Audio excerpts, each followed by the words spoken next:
पहाड़ी की तलहटी में बना एक सुंदर गांव था। जैसे सुंदर वह गांव था वैसे ही सुंदर उस गांव का नाम था सुंदरपुर गांव।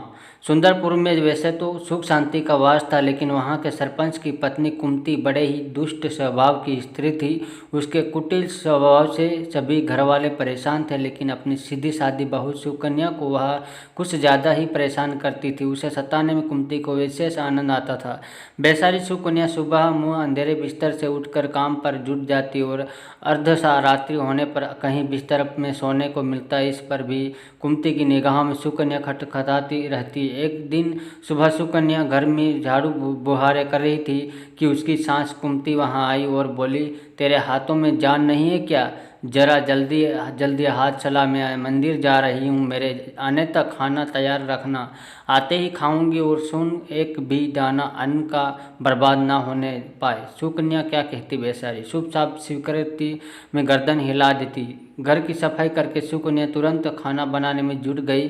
खाना बनाते समय वह सोच रही थी कि एक पल के लिए भी तो चैन की सांस नहीं ले पाती, लेकिन सासू जी के हर काम में मेख निकलती है। उनके ताने देने की आदत न जाने कब जाएगी। तभी बाहर से दरवाज़ा खटखटाने की आवाज़ आई। सुकन्या ने सोचा अभी भोजन तैयार ही हुआ है, लगता है सासू जल्दी लौट आई है। उसने उठकर दरवाज़ा खोला तो देखा एक सन्यासी खड़ा था। वह बोला, बेटी तेरा सुहाग अमर रहे, बाबा को कुछ भोजन करा दे। सुकन्या बहुत ही सुशील तथा संस्कारी स्त्री थी। उसने सोचा साधु महाराज को भोजन करा तो दूं, पर कहीं उसकी सास कुंती आ गई तो खैर नहीं। कुछ देर सोच विचार करने के बाद उसने सन्यासी को भोजन करने हेतु अंदर आने को कहा। उसके मन में पुकार उठी, सास से डरना कैसे, मैं अपने हिस्से का भोजन दे रही हूँ।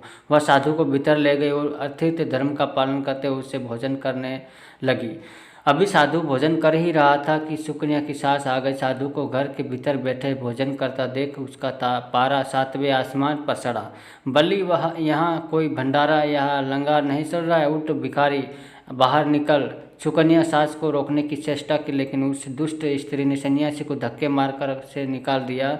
अब उसका क्रोध सुकन्या पर टूटा तो उससे कहा था अन्न का एक दाना भी बर्बाद ना करना, और तू? सुकन्या डरते डरते बोली, मैंने तो उसे अपने हिस्से का भोजन दिया था, इसमें इतना भला बुरा कहने की क्या बैठ है? अतिथि तो भगवान स्वरूप होता है। अतिथि धर्म का पालन तो हर गृहस्थ को करना चाहिए। काफ़ी देर तक सासू बहू की तकरार चलती रही। अंत में उसकी कुटिल सास ने सुकन्या को भी धक्का मारकर घर से निकाल दिया।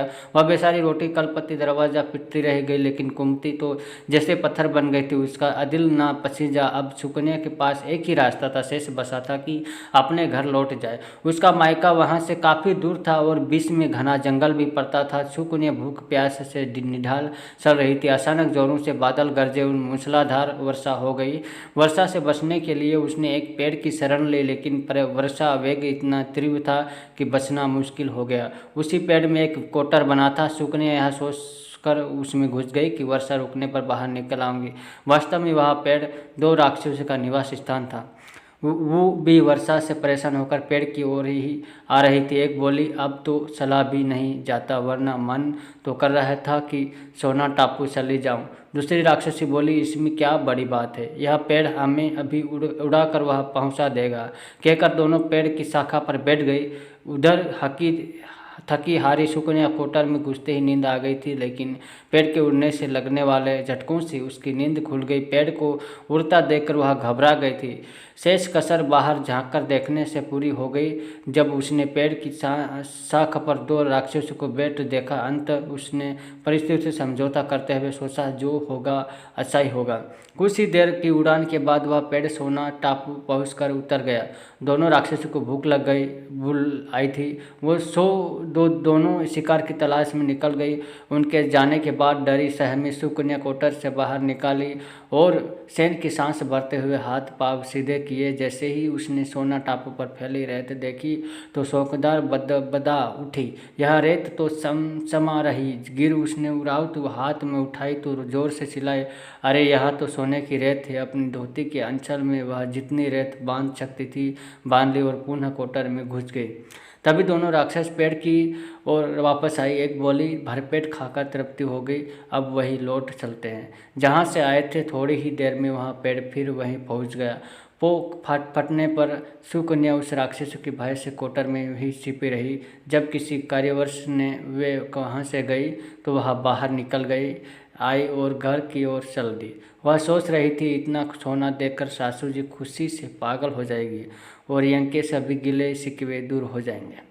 घर के द्वार पर पहुंचते ही की सुकन्या बोली, देखो सासू जी मैं क्या लाई हूँ। और यह कहते हुए घर के भीतर प्रवेश कर सोना मिलने की पूरी घटना सास को बता दी। कुमती कुटी तो थी ही, बोली बहुत काम सोना लाई तो सासू जी हमारी 3-4 पीढ़ियाँ के लिए काफ़ी। सुकन्या ने उत्तर दिया, अरे मूर्ख, सोना भी कभी काफ़ी होता है, जितना हो उतना काम है। अब मैं जाऊंगी, फिर देखना कितना सोना बटोर कर लाती हूँ।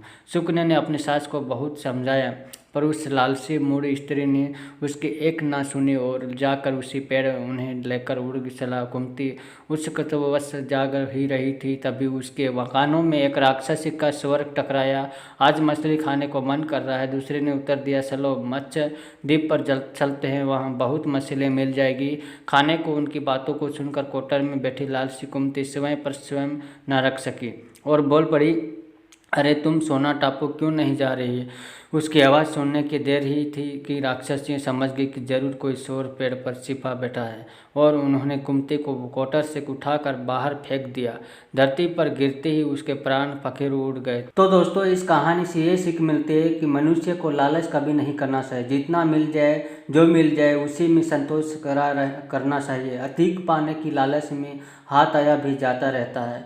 यह भी ध्यान रहे कि लालची व्यक्ति हंसने का एक दिन कुमती जैसा ही होता है।